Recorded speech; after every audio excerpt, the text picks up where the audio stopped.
স্বপ্না বর্মন বাবার আরোগ্য কামনা ও প্রচার অভিযান শুরু করলেন ভামুড়ি দেবী মন্দিরে পুজো দিয়ে। রাজগঞ্জে নির্বাচনী প্রচার শুরু করলেন তৃণমূল প্রার্থী স্বপ্না বর্মন। টিকিট পাওয়ার পর প্রথমবার প্রকাশ্যে এসে উত্তরবঙ্গের জনপ্রিয় ভামুড়ি দেবী মন্দিরে পুজো দিয়ে নিজের প্রচার অভিযানের সূচনা করেন তিনি। বাবার অসুস্থতার কারণে প্রথমেই তার আরোগ্য কামনা করে মন্দিরে পুজো দেন স্বপ্না। এরপরই মায়ের আশীর্বাদ নিয়ে আনুষ্ঠানিকভাবে শুরু করেন নির্বাচনী প্রচার।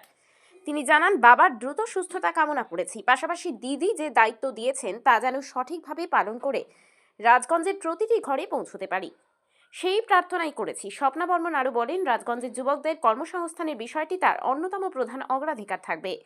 এই কর্মসূচিতে তাঁর সঙ্গে উপস্থিত ছিলেন বিধান রায়, অর্জুন দাস, সদরের পঞ্চায়েত সমিতির সভাপতি বিনয় রায় সহ তৃণমূল কংগ্রেসের বহু কর্মী সমর্থক।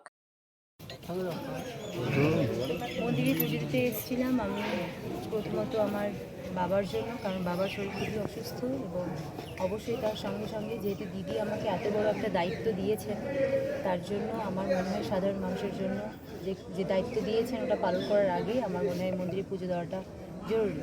কারণ উনি যা করবেন সবার মঙ্গলের জন্যই করবেন, ভগবান যা করেন মঙ্গলের জন্যই করেন, তাই পুজো দিতে।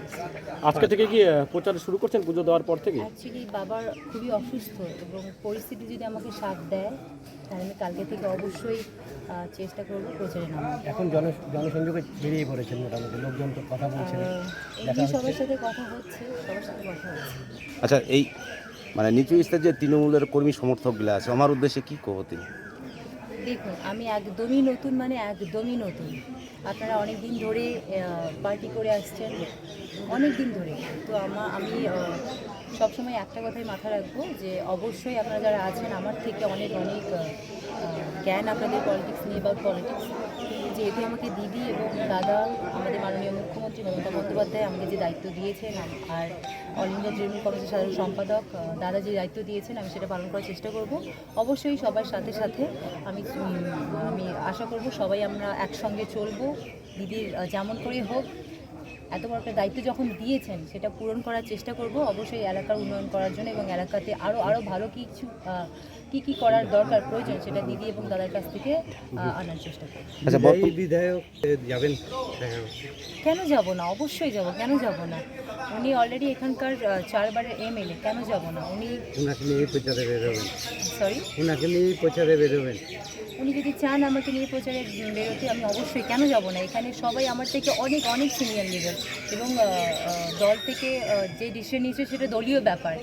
তবে আমি স্পেশালি আমার সাথে কারোর কি বলবো, কারোর এরকম কোনো খারাপ সম্পর্ক কারোর সাথে নেই যে আমি কারোর কোনো কথা শুনবো না। তবে আমি সবাইকে সম্মান করি এবং দিদির এবং দাদার যে দলের আদর্শ সেটা নিয়ে এগোনোর চেষ্টা করি। রাজগঞ্জে কেমন আশা করছো, ফলাফল কি কেমন হবে?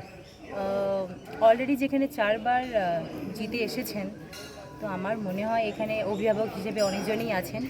ওনারা যে কোনো মতেই দিদির হাত মানে দিদির যেমন করে হোক দিদির হাত শক্ত করার জন্য চেষ্টা করবেন। আর আমি তো কেবল জাস্ট নতুন, 20 দিনও হয়নি জয়েন করা। তাও বিধায়ক হয়ে জিতে আসার পর কি কাজ প্রথম করতে চাইবে বা কি উন্নয়নের জন্য? দেখুন, আপাতত যেটা ব্লুপ্রিন্ট আমরা দেখেছি, নিয়ে এসেছি, যেটা হচ্ছে অবশ্যই এখানকার যুব সমাজের জন্য কর্মসংস্থান সবার প্রথমে, এবং তার সাথে সাথে এখানকার এলাকার উন্নয়ন এবং সঙ্গে এখানকার চিকিৎসা এবং শিক্ষা দপ্তর, যে মানে শিক্ষা, এগুলো যেমন করে এগিয়ে নিয়ে যাওয়া। এবং তার সঙ্গে আরেকটা আছে, যেটা দিদি এতগুলো প্রকল্প বের করেছেন, যে প্রকল্পগুলো আমার মনে হয় সাধারণ মানুষের কাছে যেমন করে পৌঁছে যাচ্ছে এবং কিছু কিছু ক্ষেত্রে যাচ্ছে কিনা জানি না, তবে আমাদের লক্ষ্য, আমার স্পেশালি লক্ষ্য থাকবে যতগুলো বললাম, কর্মসংস্থান, শিক্ষা, স্বাস্থ্য এবং এলাকার উন্নয়নের সঙ্গে সঙ্গে প্রকল্পগুলোকে যেন সব সাধারণ মানুষের কাছে বাড়িতে পৌঁছে দিতে পারি, সেটাই আমার লক্ষ্য থাকবে। কারণ যেহেতু আমি সব কিছু এখন ছেড়ে এসেছি, তো আমার মেন লক্ষ্য এলাকার উন্নয়ন এবং যতগুলো কথা বললাম সেগুলো।